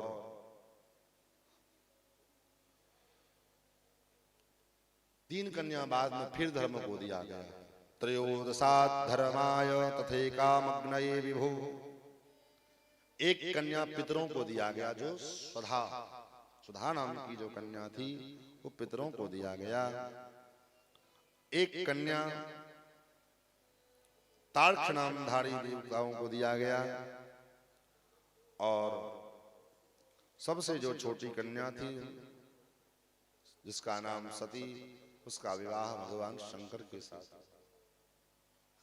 दक्ष प्रजापति की जो बेटियां जो धर्म को ब्याही गईं, उसमें जो मूर्ति नाम की कन्या थी, उस मूर्ति नाम की कन्या के द्वारा धर्म के माध्यम से भगवान का चतुर्थ अवतार जो है नर नारायण का अवतार, ये नर नारायण के रूप में भगवान का अवतार हुआ, जो आज बदरी नारायण के रूप में विराजमान है। प्रत्येक भारतवासियों के लिए भगवान बद्री नारायण अखंड तपस्या करते हैं भारतवर्ष की रक्षा के लिए। इसीलिए नियमतः भारतवर्ष में जन्म लेने वाले व्यक्ति को कम से कम जीवन में एक बार निश्चित रूप से भगवान बद्री नारायण का दर्शन अवश्य करना चाहिए। उसके बाद दक्ष प्रजापति के सबसे छोटी जो कन्या सती, उसका विवाह भगवान शंकर के संग, भगवान शंकर के साथ दक्ष प्रजापति का मनमुटाव हुआ, जिस कारण से माता सती ने अपना देह त्याग किया और उस आक्रोश में आकर के भगवान शंकर ने संपूर्ण यज्ञ का विध्वंस किया। दक्ष प्रजापति के मस्तक को भी भगवान शिव ने काट लिया। कथा सब आप जानते हैं, ज्यादा विस्तार में नहीं जाएंगे क्योंकि कथा को आगे लेकर के चलना है, ताकि कल भगवान का प्राकट्योत्सव भी मनाना पड़ेगा, चतुर्थी कृष्ण जन्मनी। तो 7 दिन में हमारे पूज्य स्वामी जी महाराज कहते हैं कि 7 दिन में भागदौड़ की कथा होती है। कोई कथा समास विधि से, कोई कथा व्यास विधि से, कुछ को विस्तार करें तो कुछ को समास संक्षेप करना ही पड़ेगा। उसके बाद मनु जी महाराज के बेटों के वंश का वर्णन करके सुनाया कि मनु जी महाराज के पुत्र उत्तानपाद, उत्तानपाद की पत्नी सुनीति और सुरुचि, ये 2 पत्नियां थी। महाराज सुरुचि के सौंदर्य के कारण उसके प्रति इतने आसक्त थे कि क्या अच्छा है, क्या बुरा है, क्या धर्म है, क्या अधर्म है, क्या नीति है, क्या अनीति है, जानते सब थे, क्योंकि मनु जी के पुत्र हैं, कोई नहीं मूर्ख थे ऐसी बात हो, जानते सब थे। लेकिन मजबूरन जो है सुरुचि के कारण, उसके प्रेम आसक्त के कारण जो है इन सब चीजों पर ध्यान नहीं देते थे। और परिणाम बोले ज्येष्ठ पत्नी सुनीति जो है वो परित्यक्ता मान ली गई थी, उनको त्याग दिया था। लेकिन सुनीति के जो पुत्र हुए श्री ध्रुव जी महाराज और सुरुचि के पुत्र हुए उत्तम, दोनों लगभग थोड़े छोटे बड़े थे। तो ध्रुव जी महाराज जब 5 वर्ष के हुए, उत्तम को अपने पिता के गोद में पिता का लाड़ प्यार दुलार वात्सल्य प्राप्त करते हुए देखा, तो ध्रुव जी के मन में भी इच्छा हुई कि मेरे भी पिता हैं ये, और मुझे भी पिता का लाड़ दुलाड़ मिलना चाहिए। तो एक दिन साहस करके पिता का प्यार पाने के लिए, पिता का वात्सल्य प्राप्त करने के लिए दरबार में गए और पिता की गोद में बैठने लगे। तो पिता के गोद में बैठने लगे तो बगल में बैठी माता सुरुचि ने हाथ पकड़कर नीचे खींच करके धकेल दिया और फटकार लगाते हुए कहा कि राजा के गोद में बैठना चाहते हो? बोले हाँ।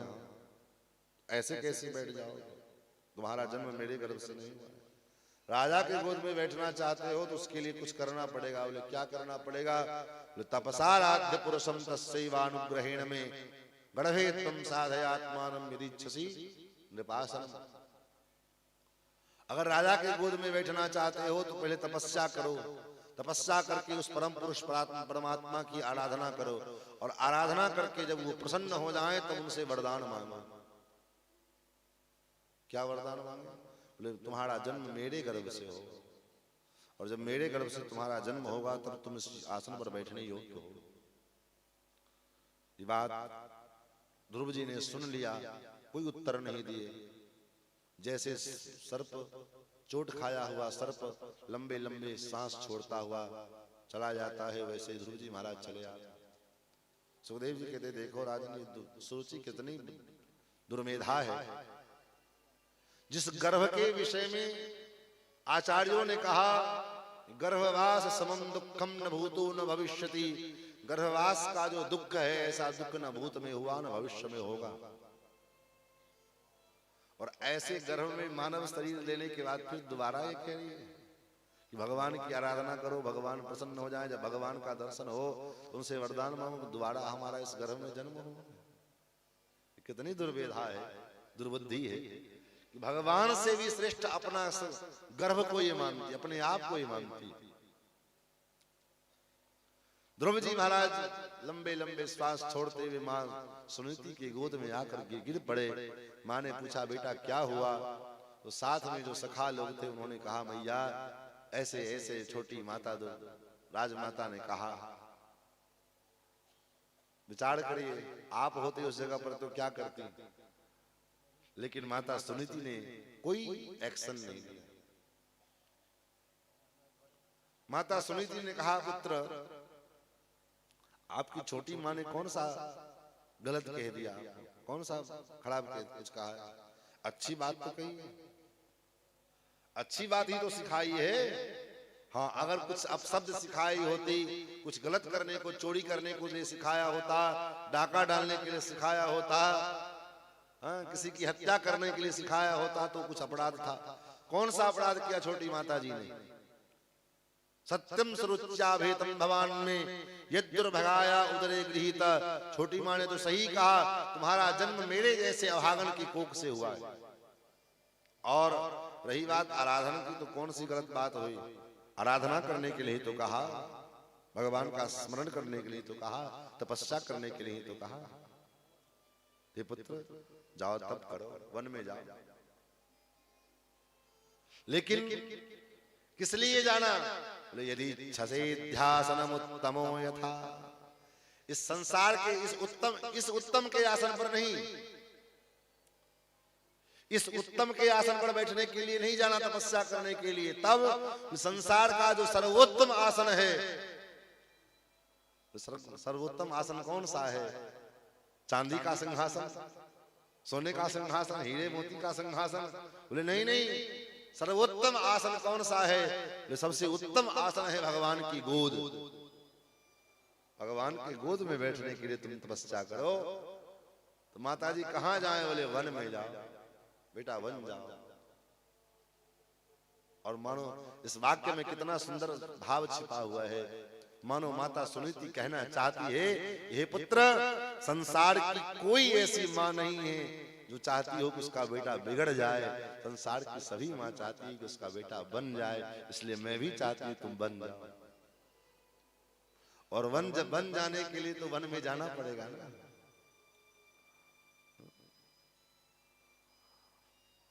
बनने के लिए तो वन में जाना पड़ेगा। हम सोचे कि हमारा बेटा हमारे आंचल से बाहर ना निकले और वो दुलार दुलार दुलार प्यार में रहे और बन जाए, बोले कदाप नहीं बनेगा और बिगड़ जाएगा। बेटे को बनाने के लिए तो वन में जाना पड़ेगा, भेजना पड़ेगा। यही बात तो माता कैकेयी ने कहा था, राम मैं भी चाहती हूं कि मेरा बेटा बन जाए। मतलब तुम बन जाओ, वन में जाओगे तभी तुमको लोग जानेंगे। यहाँ राज दरबार में बैठ करके राजकुमार बन करके बैठे रहोगे तो कोई तुमको नहीं पहचानेगा। और बात यथार्थ थी, अगर भगवान 14 वर्ष के वनवास में ना गए होते तो आज दुनिया के लोग जो राजा राम और पतित पावन सीताराम करते हैं, क्यों करता कोई महाराज? चंद्र सूर्य वंश में तो और भी कई राजा हुए, कौन उनको जानता है? लेकिन राम जी वन में गए और वन में जाकर के राजगद्दी पर बैठने से पहले उन्होंने महाराज समाज का सबसे नीचे पौधान पर में बैठा हुआ एक भील, एक सबड़ जाति में उत्पन्न होने वाली सबड़ी, उसके दुख को भगवान ने दूर किया। अरे मनुष्य की तो कौन कहे, चक्रवर्ती सम्राट बनना था राम जी को। उससे पहले चक्रवर्ती सम्राट का मतलब हर एक जीव पर में उसका कब्जा, उसका राज्य, आधिपत्य। और इसलिए भगवान केवल सबरी के लिए नहीं, अपितु उस बानर कोल भील जाति में जो उत्पन्न होने वाले जो सुग्रीव जैसे प्रताड़ित लोग हैं, प्रताड़ित बानर हैं, उसका दुख दूर करके भगवान जब उनको सिंहासन पर बिठाए, उसी दिन राम राज्य स्थापित हो गया। आज भी हम लोग राम राज्य की परिकल्पना करते हैं, लेकिन राम राज्य कहाँ से आएगा? हम लोग तो कल्पना करके बुलाए थे मोदी जी को राम राज्य लाने के लिए, लेकिन महाराज ये राम राज्य कहाँ से आएगा? ये नए नए एक्ट लगा करके राम राज्य लगाएंगे तो कहाँ से आएगा? ये तो लड़ने का राज्य व्यवस्था बनेगी, अराजकता फैलने वाली व्यवस्था बनेगी। राम राज्य कहाँ से आ पाएगा? उद्देश्य तो संत महात्माओं का यही था। तो मां ने कहा तो ध्रुव जी वन में गए, नारद जी को भगवान ने भेजा, जाओ उसको उपदेश करो। नारद जी आए, बेटा कहाँ? बोले तपस्या करने जा रहे हैं। कहाँ? बोले वन में। बोले वन में तो तुमको सवेरे सवेरे नाश्ता कर जाएंगे मन के हिंसक जीव लोग। बोले नहीं नहीं, मेरी माँ ने कहा है कि भगवान मेरे परम पिता वहां विराजमान है, मेरी रक्षा करेंगे। ये दृढ़ विश्वास, माँ के वचन पर दृढ़ विश्वास, भगवान के गुरुजनों के वचन पर विश्वास। जब तक गुरुजी कान में खाली मंत्र दे दिए, दीक्षा के समय जो उपदेश किए उस सुन लिए, इस कान से सुने इस कान से निकाल दिए, बस हो गया। तो बोले कभी मंत्र जपते जपते माला घिस जाएगी, चमक जाएगा माला, लेकिन मंत्र का कोई प्रभाव नहीं पड़ेगा। तब बोले मंत्र के संग संग, मंत्र जाप के संग संग मंत्र के अधिष्ठात्री जो देवता हैं, मंत्र का जाप हो, मंत्र के जाप से ही मंत्र की सिद्धि होती है। जपात सिद्धर जपात सिद्धर जपात सिद्धर न संशयः। लेकिन मंत्र के जो अधिष्ठात्र देवता हैं, उस देवता में भी दृढ़ विश्वास होना चाहिए। मंत्र जाप मम दृढ़ विश्वासा पंचम भजन सुवेद प्रकाशा। और वही हम नहीं कर पाते। माला तो खूब जपते हैं, लेकिन भगवान में भरोसा ही नहीं है, विश्वास ही नहीं है। सोचते हैं जपते जा रहे हैं, जपे जा रहे हैं, जपे जा रहे हैं। इसीलिए कबीर बाबा ने कहा, माला फेर जुग गया गया न मन का फेर, कर का मन का डार दे मन का फेर। क्यों? क्योंकि माला फेरते फेरते अगर माला घिस गया, लेकिन भगवान का के प्रति, मंत्र के प्रति विश्वास नहीं हुआ, तो फिर माला जपने का क्या मतलब? ध्रुव जी के मन में दृढ़ विश्वास था। नारद जी ने द्वादशाक्षर मंत्र का उपदेश किया और उपदेश लेने के बाद वन में गए, वृंदावन में मधुवन में गए, मधुवन में यमुना स्नान किया, बालू के रज को इकट्ठा करके और मूर्ति का भावना की, उसमें भगवान का ध्यान किया, पूजन किया और कहते के फल और बेर फल तोड़ करके भगवान को अर्पित किया, भोग लगाया। क्यों? क्योंकि हम जीवन में, हम तभी हमारी साधना आगे बढ़ेगी कि हम जो भी कुछ खाएं बिना भगवान को भोग लगाए न खाएं। आप कितने बड़े भी वैष्णव हों, लेकिन अगर भगवान को अर्पित करके खाने का अभ्यास नहीं बना तो महाराज वैष्णवता में कमी है। इसलिए कुछ भी हम खाएं तो पहले भगवान को अर्पित, तदीयं वस्तु गोविंद, ये भाव होनी चाहिए। देख में कथा कर रहे थे, आज से 1.5-2 साल पहले, तो वहां एक बाबा जिनके घर में कथा कर थे, बलराम झा नाम है, पहले पूर्व पार्षद भी रह चुके, अच्छे आदमी, हमारे साथ भोजन करने बैठे तो पहले रोज उनका अभ्यास देखते थे। थाली जब आवे सामने में तो उनको भोजन करने से पहले डायबिटीज की गोली खानी पड़ती थी, तो गोली रख ले थाली में और जल लेकर के भगवान अहाँ के दिल अहीं के निवेदन करे छी। हम एकदम पूछ दिलिए बाबा ये रोटी भात दाल तो भगवान को लोग अर्पित करे छी, बात मुझे समझ में आवे छी, गोटी की अर्पित करे छी? कहलखिन गोटियो दिल हुनके छियन, ये रोग देलखिन किया जे हमरा गोटी खा पड़े छी, जन देलखिन हन तो हो खाओ। कहने का भाव जो कुछ भी जीवन में आवे भगवान को अर्पित करके हम भोजन करें, उसको ग्रहण करें।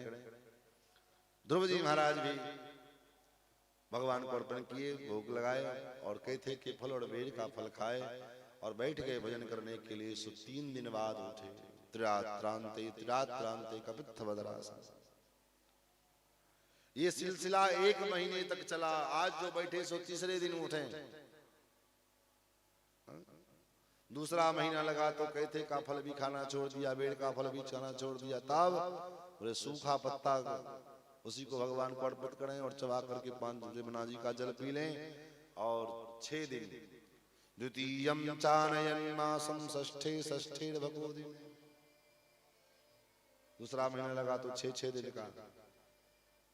तीसरा महीना लगा तो पत्ता भी चबाना छोड़ दिए, केवल जल पी के यमुना जी का जल पी करके। और वो भी कितने दिन पर? बोले 9 दिन पर में एक बार जल पी ले। तृतीयं चानयन मासं नवमे नवमे हनि। महाराज ऐसे भजन होता है। लोग कहेंगे भूखे भजन न हो, गोपाला ले लो अपनी कंठी माला।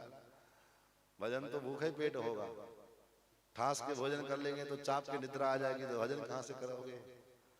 इसलिए महात्मा लोग कहते हैं ठास भोजन चाप निद्रा चल चित्रम प्रतिदिने दिने। और क्या है? अग्रवादी दुराचारी मूर्खस्य पंचलक्षणम। ठास करके भोजन देंगे तो खूब नींद आएगी, खूब सोओगे भजन का। इसलिए खाली पेट भजन होता है, भूखे पेट भजन होता है। भगवान की भक्ति तभी आएगी जब पेट में अन्न नहीं रहेगा। तब भगवान की याद तभी आएगी जब दुख में रहोगे, तब सुख में कोई भजन नहीं करता। सुख में तो सुख भोगने में मस्ती में डूबे हुए हो तो काहे के लिए भजन करोगे? गाड़ी में बैठे हो तो चलते रहो गाड़ी पर, तो कोई बड़े बढ़िया भोजपुरी गाना लगा करके सुनते मस्त मटकते जा रहे हैं। और सामने से अगर अचानक कोई गाड़ी दिखाई पड़ जाए तो फिर हे राम हे भगवान अब बचाओ अब बचाओ अब तो बचाओ। उससे पहले किसी को भगवान की याद नहीं आई, और जब सामने घटना होते हुए दिखाई दिया तब भगवान की याद आने लगी। क्यों? सड़क पर चलते रहे तो एक बार भगवान का मुख से नाम नहीं निकला, और जैसे पैर में ठेस लगा, चोट लगी तो हे राम हे भगवान। तो विपत्ति में ही जीव का स्वभाव है, जब ठोकर खाता है तभी भगवान की याद उसको आती है। नहीं, प्रतिपल प्रतिक्षण हमारे जीवन का प्रत्येक समय हो ऐसा जिसमें हम भगवान का स्मरण, चाहे विपत्ति का समय हो चाहे संपत्ति का समय हो, हमारे लिए सब समय बराबर हो, भगवान के स्मरण में हो। 5वां महीना लगा, पानी पीना भी छोड़ दिए, केवल श्वास लेते हैं। और वो भी कैसे? इस मिनट पर में नहीं। तब 12वें दिन एक बार जो श्वास चढ़ाया ऊपर, बस फिर वो 12वें दिन सांस नहीं छूटेगा। पंचमे मास प्राप्ते जित श्वासो नृपात्मजः। जब ऐसे चतुर्थमपि वही मासम द्वादशे हनि। 4था महीना लगा तो 12 दिन पर में श्वास लगे। 5वां महीना लगा तो श्वास लेना अभिबंध लाग समाधि अखंड अपारा। अखंड समाधि लग गई। जब अखंड समाधि लग गई तो देवताओं की oxygen level fuck fuck fuck fuck करने लगे। महाराज ऑक्सीजन लेवल घट गया। देवता लोग हाँफते हाँफते भगवान के पास गए, प्रभु पाहि माम रक्षा करो। भगवान ने कहा क्या हुआ? बोले पता नहीं क्यों सांस फूल रहा है। भगवान ने कहा मैं जानता हूं क्यों फूल रहा है। क्यों? बोले मेरा भक्त मेरा स्मरण कर रहा है, मेरा भजन कर रहा है, इसलिए उसने श्वास लेना बंद कर दिया है, इसलिए तुम लोगों को श्वास लेने में कठिनाई हो रही है। भगवान प्रभु जल्दी जाकर के उसको दर्शन दो। नहीं नहीं दर्शन दूंगा नहीं। तब भगवान कहते हैं मैं उसका दर्शन करूंगा। धन्य है ध्रुव जी महाराज की भक्ति, जिनका दर्शन करने के लिए दुनिया लालायित होती है, और ऐसे भगवान स्वयं ध्रुव जी का दर्शन करना चाहते हैं। मधोरवणम मृतदृक्षयागता, मधुवन में भगवान आए, और किस लिए आए? बोले भगवान अपने भक्त का दर्शन करने के लिए। भगवान अपलक नेत्रों से, जैसे भक्त भगवान को अपलक नेत्रों से निहारता रहता है, ऐसे भगवान ध्रुव जी महाराज का वो अपलक नेत्रों से अवलोकन कर रहे हैं, देख रहे हैं। बड़ी देर हो गई, बहुत देर तक भगवान खड़े रहे। भगवान ने देखा अब ज्यादा देर करना ठीक नहीं। तब ध्रुव जी के हृदय में जो भगवान का स्वरूप था, उस स्वरूप को भगवान ने खींच लिया।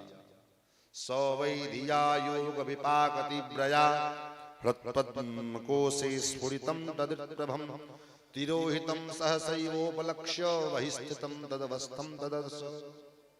भगवान ने ध्रुव जी महाराज के हृदय में जो भगवान का स्वरूप था, उस स्वरूप को तिरोहित कर लिया, खींच लिया। ध्रुव जी को जैसे भगवान का स्वरूप खींचा, तिरोहित हुआ, ध्रुव जी बेचैन हो गए, व्याकुल हो गए। और जैसे व्याकुल होकर के भगवान नेत्र को खोला, देखते क्या है? जो स्वरूप बाहर था वही स्वरूप, जो भी स्वरूप भीतर में विद्यमान था वही स्वरूप बाहर विद्यमान है। सशंख चक्रम सकिरीट कुंडलम सपीत वस्त्रम सरसीरोहेक्षणम सहार वक्षस्थल शोभिकौस्तुभम नमामि विष्णु शिरसा चतुर्भुजम। भगवान हाथ में शंख चक्र गदा पद्म धारण किए हुए, माथों मस्तक पर सुंदर स्वर्ण के मुकुट लगे हैं, किरीट लगा हुआ है, कानों में कुंडल हल्लोड़ित हो रहे हैं, नाक में नासामणि हल्लोड़ित हो रही है, कानों में कुंडल हल्लोड़ित हो रहा है, गर्दन में गले में सुंदर मुक्तामणि की माला, कस्तुम माला, सुंदर माला, वैजयंती माला, तुलसी माला लटक रहे हैं। सुंदर पीतांबर भगवान धारण किए हुए हैं, कमर में करधनी धारण किए हुए हैं, आंखों में सुंदर कज्जल लगा हुआ है, कटीले नुकीले रसीले गड़बीले भगवान के नेत्र। भगवान जब मुस्कुराते हैं तो भगवान के कपोल पर गड्ढा बन जा रहा है, मानो ऐसा लगता है करोड़ों करोड़ों कामदेव भगवान के स्वरूप पर निछावर कर दिया जाए। ऐसा दिव्य स्वरूप भगवान का जब देखा तो ध्रुव जी अकबका गए। 5 वर्ष की अवस्था है, माता जी ने ये तो बताया नहीं था कि भगवान मिलेंगे तब क्या करना, ये तो बताया नहीं था। और कोई विद्यालय में गए होते तो कुछ सीखे होते, स्तुति उस्तुति कुछ करना जानते, वो भी नहीं बताया। कभी विद्यालय में गए नहीं थे, 5 ही वर्ष की अवस्था होगी। क्या करें? मन में स्तुति करने का मन है, लेकिन स्तुति करें तो क्या करें? स्तुति किसको कहते हैं? हमारे आचार्य कहते हैं श्रेष्ठतम में, स्तोत्रम नाम किमाम अनंत कवयो यद्यन्नदीयान गुणान। प्रभु आपके गुणानवादों को गाया जाए, यही तो स्तुति है। ध्रुव जी महाराज भगवान की स्तुति करना चाहते हैं, लेकिन स्मरण क्या करें? भगवान ध्रुव जी के हृदय की स्थिति को जान गए और सतम विवक्षंत मतद्विदम हरि ज्ञात्वा सर्वस्य च हृदयवस्थितः। भगवान ध्रुव जी के हृदय की अवस्था को जान गए। और भगवान ने क्या किया? बोले भगवान ने कृतांजलिम ब्रह्ममयेन कम्मुना स्पर्शवालम कृपया कपोले, अपना ज्ञानमय पांचजन्य शंख जो है भगवान ने सुखदेव जी के ध्रुव जी के कपोल में स्पर्श कराया। स्पर्श बालम कृपया कपोले, और जैसे स्पर्श कराया परिणाम क्या हुआ? सवै तदेव प्रतिपादिता गिरम देवीं प्रज्ञात आत्मनिर्णय। भगवान की ऐसी कृपा हुई कि महाराज सरस्वती शारदा स्वयं प्रकट हो गए। यही तो भगवान की कृपा है। भगवती महालक्ष्मी की स्तुति करते हुए श्रेष्ठतम में आचार्य कहते हैं, हे देवी जी, हे मां, हे अम्मा जी, आपका क्या वैभव है? बोले आपकी कृपा हो जाए लोके वनस्पति बृहस्पति तारतम्यम यस्या कटाक्ष परिणाम उदाहरंती। आपके कृपा कटाक्ष को अगर किसी व्यक्ति पर में पड़ जाए तो लोके वनस्पति बृहस्पति तारतम्यम। वनस्पति मतलब पेड़, वृक्ष। एक वृक्ष भी बृहस्पति के समान बोलने लग जाए। किस कैसे? बोले आपके कृपा कटाक्ष अगर उसके पर पड़ जाए। तो भगवती महालक्ष्मी के कृपा कटाक्ष के प्रभाव से वनस्पति भी बृहस्पति बन जाता है। तो यहाँ तो भगवान स्वयं विद्यमान है, इसलिए भगवान ने ऐसी कृपा की। तो भगवान भगवत कृपा के पर स्वरूप ध्रुव जी के अंदर जो सोया हुआ ज्ञान विज्ञान था वो जागृत हो गया। ध्रुव जी स्तुति करने लगे, योऽन्तः प्रविश्य मम वाचमिमां प्रसुप्तां संजीवयत् अखिल शक्तिधर स्वधाम्नां अन्याश्च हस्तचरण श्रवण त्वगादीन् प्राणान् नमो भगवते पुरुषाय तुभ्यम्। जब ध्रुव जी ने बड़ा सुंदर स्तुति किया है, भगवान ने वरदान दिया 36,000 वर्ष तक राज्य सुख प्राप्त करने का वरदान। भगवान वरदान देकर जब चले गए तब ध्रुव जी के मन में पश्चाताप हुआ, रोने लगे ध्रुव जी महाराज, छाती पीटने लगे, सर पीटने लगे। राजा तो बन गए, सबने पूरे राजधानी के लोगों ने खूब स्वागत किया, लेकिन जब ध्रुव जी पछताने लगे, रोने लगे, तो लोगों ने पूछा भाई आप क्यों रो रहे हो? बोले हमारे जैसा अभागा व्यक्ति कहीं मिलेगा आपको? प्रजाओं ने कहा महाराज आप तो इतने भाग्यशाली हैं कि आपने 5 वर्ष की अवस्था में भगवत साक्षात्कार किया, फिर आप अपने आप को अभागा क्यों कहते हो? बोले हाँ मैं अभागा हूँ। अहो बत ममान आत्मम मंद भाग्यस्य पश्यता। बोले मेरे जैसा अभागा मंद भाग्य व्यक्ति नहीं मिलेगा। बोले क्यों? बोले भवच्छिदमया चेहम भवम भाग्य विवर्जितम। भवच्छिद परमात्मा, भगवान का एक नाम भवच्छिद है। भव माने संसार, और संसार बंधन का छेदन करने वाले जो भगवान, ऐसे भगवान के मिलने के बाद भी उनसे हमने मांगा क्या? भव। जो भव बंधन को काटने वाले हैं, भव बंधन से जीव को मुक्ति दिलाने वाले हैं, और ऐसे परमात्मा को प्राप्त करने के बाद भी हमने उनसे प्राप्त क्या किया? भव, संसार मांग लिया। इसलिए मुझसे बड़ा अभागा और संसार में और कौन हो सकता है? ऐसा कह करके ध्रुव जी महाराज पश्चाताप हुए। फिर तो 36,000 वर्ष भगवान का जो वरदान था वो राज्य किया, और जब चलने की बारी आई तो महाराज मृत्युदेव आए। भगवान के पार्षद लोग विमान लेकर के आए। विमान में जब चलने लगे उसी समय काले रंग का व्यक्ति देवता खड़े थे। पूछा आप कौन? बोले मैं मृत्यु।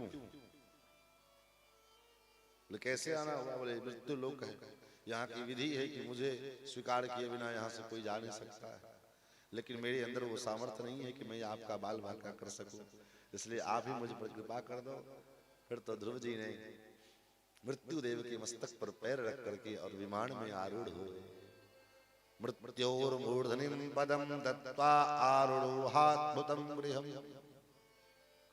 मृत्यु के मस्तक पर पैर रख करके और विमान में बैठे। विमान जब चला तो थोड़ी देर जाने के बाद ध्रुव जी उदास हो। पार्षदों ने पूछा क्या हुआ, आप उदास क्यों हैं? बोले गलती हो गई। बोले क्या? जिन माँ की कृपा से हम आज इस योग्य हुए, इस पद पर जाने के अधिकारी बने, और हमने उस माँ को छोड़ दिया। पार्षदों ने कहा ऐसा कहीं हो सकता है? आपके जैसा पुत्र जिस माँ के गर्भ से जन्म लेवे, क्या वो माँ इस संसार में परी रह सकती है? वो आगे आगे जो विमान चल रहा है ना, उसमें आपकी माता जी तो जा रही है। ध्रुव जी ने देखा, माता जी को प्रणाम किया। बेटा तुम्हारे जैसे पुत्र को प्राप्त करके मैं भी धन्य हो गई। आपका पुत्र हो गया तो आप पुत्रवान हो गए, ये जरूरी नहीं है। आप तभी पुत्रवती कहला सकती है चाहे कोई पुत्रवान हो सकता है। कब? जब आपका पुत्र भगवान की भक्ति में लगे, आपका पुत्र भगवान की आराधना में लगे, तभी आप पुत्रवती कहला सकते हो। नहीं तो अगर आपने बेटे को जन्म भी दिया तो गोस्वामी जी के शब्दों में क्या वर्णन करते गोस्वामी? पुत्रवती जुबती जग सोई, पुत्रवती जुबती जग सोई, रघुपति भगत जासु सुत होई, रघुपति भगत जासु सुत होई। रघुपति भगत जासु सुत होई, रघुपति भगत जासु सूत हो। और अगर भगवान का भक्त नहीं हुआ बेटा तब बोले, अगर भगवान का भक्त नहीं हुआ पुत्र, तो पुत्र की उत्पत्ति और मूत्र की उत्पत्ति दोनों समान जगह। जैसे मूत्र के त्याग में कोई मोह कोई कष्ट नहीं, ऐसे उस पुत्र के त्याग में भी कोई कष्ट नहीं। अगर पुत्र भगवान का भक्त नहीं हुआ तो आपने पुत्र को जन्म नहीं दिया। न तरु बाझ भली बादी बियारी, न तरु बाझ भली बाज बियारी, राम विमुख सुत तेहित जानी, राम विमुख सुत तेहित जानी। पुत्रवती जुवती जग सोई, पुत्रवती युवती जग सोई, रघुवती भगति जासु सूत होई, रघुपति भगत जासु सूत होई। पुत्रवती युवती जग सोई, वही युवती पुत्रवती है जिसका पुत्र भगवान का भक्त हो। न तरु, नहीं तो इससे अच्छा बांझ रहना ठीक है। अगर भगवत भक्त पुत्र को जन्म नहीं दिया तो इससे अच्छा बांझ रह लो, ठीक है। और अगर भगवत भक्त पुत्र को जन्म नहीं दिया, अभक्त को जन्म दिया, तो तुमने बच्चे को पुत्र को जन्म नहीं दिया, तब जैसे गैया ब्याती है, भैंसी ब्याती है, ऐसे उस माँ को पुत्र का जन्म देना नहीं कहा जाएगा। जैसे गैया बच्चे को जन्म ब्याती है, ऐसे आपने बच्चे को ब्याह दिया, बस। क्या क्या महाराज ध्रुव जी भगवान के धाम पधारे। आज भी ध्रुव जी महाराज अपने लोक में स्थित हैं।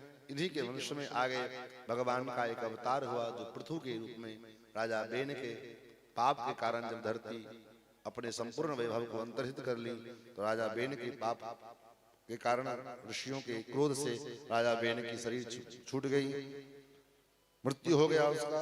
उसके शरीर के मंथन से भगवान पृथु का प्रादुर्भाव हुआ, जिन्होंने इस पृथ्वी का संशोधन किया, संचालन किया। और उसके बाद आगे प्राचीन बरही नाम के राजा हुए जो अत्यंत कर्मकांडी थे, लेकिन नारद जी के उपदेश प्राप्त करके उनको भक्त बनाया गया। आगे पंचम स्कंद में मनु जी महाराज के जो अन्य पुत्र हैं, दूसरे पुत्र हैं प्रियव्रत जी, उन्होंने पृथ्वी की 7 प्रदक्षिणा की, जिसके कारण पृथ्वी के 7 विभाग हुए और 7 दिक्वती ये पृथ्वी हुई। इन्हीं के वंश में महाराज आग्नेत्र नाम के राजा हुए। आग्नेत्र के पुत्र हुए महाराज नाभि, नाभि के पुत्र हुए महाराज भगवान का के अवतार ऋषभदेव जी। ऋषभदेव जी के पुत्र हुए महाराज भरत। भरत जी का चरित्र बड़ा सुंदर है, लेकिन इस कथा में इस बार नहीं सुनाएंगे, फिर कभी सुनाएंगे। भरत जी ने राजा रघुवन को बड़ा सुंदर उपदेश किया है, भवाटवी आदि का। फिर भूगोल खगोल का वर्णन सुखदेव जी ने सुनाया। फिर पंचम स्कंद के अंत में नरक का वर्णन करके सुनाया है। इस नरक की यातना के बारे में जब परीक्षित जी ने सुना तो डर के मारे भयभीत हुए।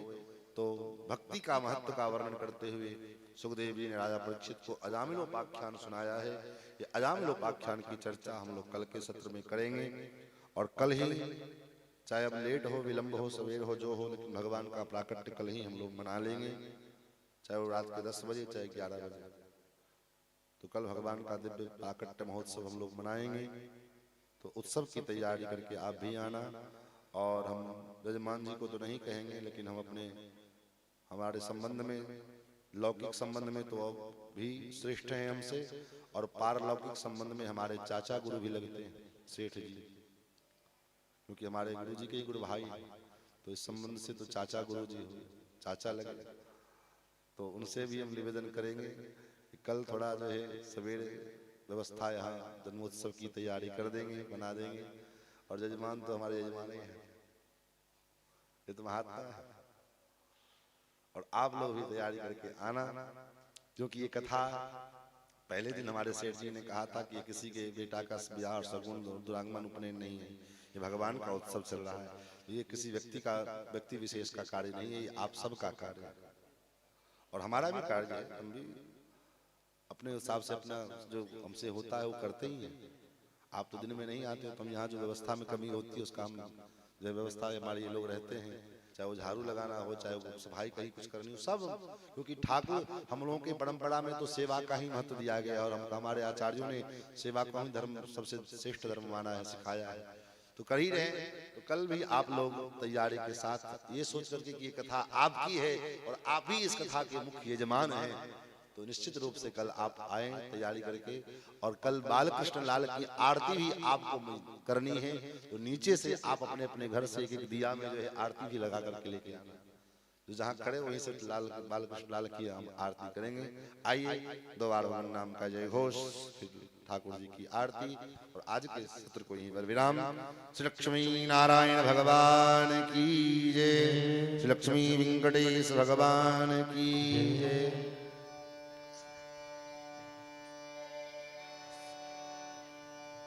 श्रीमन्नारायण नारायण नारायण श्रीमन्नारायण श्रीमन्नारायण नारायण नारायण श्रीमन्नारायण नारायण नारायण लक्ष्मी नारायण नारायण नारायण लक्ष्मी नारायण नारायण नारायण बदरी नारायण नारायण नारायण बदरी नारायण नारायण मुक्ति नारायण नारायण नारायण मुक्ति नारायण नारायण नारायण श्रीमन्नारायण नारायण नारायण श्रीमन्नारायण नारायण श्री हरि नारायण नारायण नारायण श्री नारायण नारायण नारायण श्रीमन्नारायण नारायण नारायण नारायण नारायण श्री लक्ष्मी नारायण भगवान की जय। श्रीमद् भागवत महापुराण की, श्री वेंकटेश प्राण प्रतिष्ठा महोत्सव की जय जय श्री राधे श्याम। ॐ चन्द्रमा मनसो जातचक्षुः सूर्यो अजायत श्रोत्रद्वयश्च प्राणश्च मुखादग्निरजायत। आरती करो ब्रज नारी ले कंचन थारी,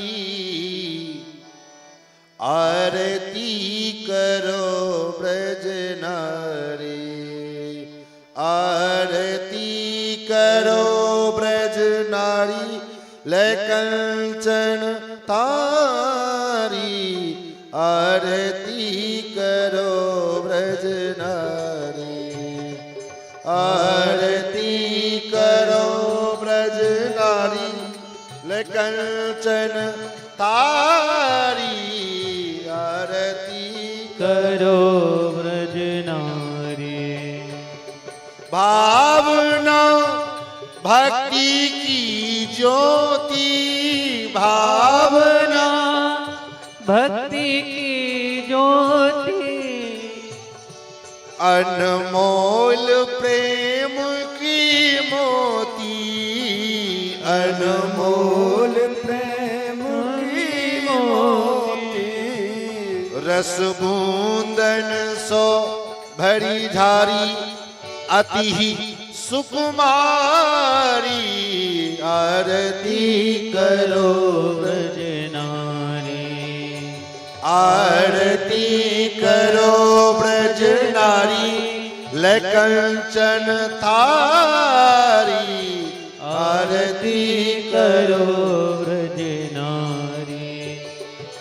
घनश्याम नंद के लाला, घनश्याम नंद के लाला, घनश्याम नंद के लाला, श्याम नंद के लाला। पहिरे पट पीत रसाला, पहिरे पट पीत रसाला, संग सोहे वृषभान दुलारी, राधिका प्यारी, आरती करो व्रज नारी। आरती करो ब्रज नारी, लकंचन तारी, आरती करो व्रज नारी। कुंडल छवि मोर मुकुट की, कुंडल छवि मोर मुकुट की, चंचल चितवन नट खट की, चंचल चितवन नट खट की, चंचल चितवन नट खट की, चंचल चितवन नट खट की। चंद्रिका चमक रही न्यारी, नीलांबर सारी, आरती करो ब्रज नारी, आरती करो ब्रज नारी, लकंचन आरती करो व्रज नारी। सिंहासन तो विराजे, सिंहासन दो विराजे, लखी कोटि काम छवि लाजे, लखी को अगन छविराजे, रहे सखियन की फुलवारी, जगत लागे खारी, आरती करो व्रज नारी। आरती करो ब्रज नारी, ततन धन प्यारी, आरती करो व्रज नारी। रसिकों की परंपरा में भगवान को आशीर्वाद देने की परंपरा है। चिरजीवों अविचल जोरी, चिरजीवो अविचल जोरी, चिरजीवों अविचल जोड़ी, चिरजीवो अविचल जोरी, मोहन वृषभानु किशोरी, मोहन भानु किशोरी, मोहन वृषभानु किशोरी, मोहन भानु किशोरी। रस जीवन कुंज बिहारी, मैं जाऊं बलिहारी, आरती करो ब्रज नारी, आरती करो ब्रज नारी, कंचन थारी, आरती करो ब्रज नारी, आरती करो ब्रज नारी, आरती करो ब्रज नारी। ब्रह्मारार्तिक्यं समर्पयामि जलेन शीतलीकरणम् आरार्तिक ग्रहणं पुष्पै देवा विवन्दनं हरि ओम्।